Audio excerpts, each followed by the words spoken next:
പഠിച്ചോനെ കാത്തോളിയിൽ കരി 7 8 9 10 നല്ല പൂജ കാട്ടിവിടെ അടി 10 11 12 13 നല്ല 14 15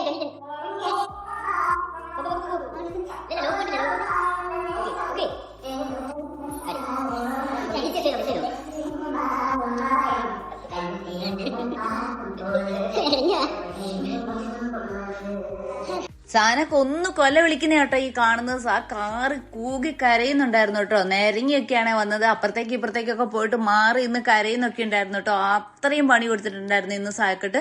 നമ്മൾ ലെഗിന്റെ വർക്ക് നല്ല രീതിയിൽ ചെയ്താൽ മാത്രം കേട്ടോ നമുക്ക് നല്ല രീതിയിലുള്ള എഫക്റ്റ് കിട്ടുള്ളൂ. അതുകൊണ്ട് ആ ഒരു ദിവസത്തെ നല്ല രീതിയിൽ ചെയ്യാൻ വേണ്ടിയിട്ട് മാക്സിമം ട്രൈ ചെയ്യാറുണ്ട് കേട്ടോ. അത് കഴിഞ്ഞ് ഉണ്ണിക്കുട്ടനും മെല്ലെ കയറിയ ഉണ്ണിക്കുട്ടനും ഇതേപോലെ തന്നെ കാറി കൂകി കരഞ്ഞൊക്കെ വിളിക്കുന്നുണ്ടായിരുന്നേ വിട്ടില്ല. കാരണം എന്താന്ന് വെച്ചിട്ടുണ്ടെങ്കിൽ അവന് നല്ല രീതിയിൽ എഫക്റ്റ് കിട്ടാൻ വേണ്ടിയിട്ട് നമ്മുടെ നിതിൻ ബ്രോ നല്ല രീതിയിൽ പണി കൊടുത്തു കേട്ടോ. നിങ്ങൾ ഒന്ന് സബ്സ്ക്രൈബ് ചെയ്ത് സഹായിക്കും.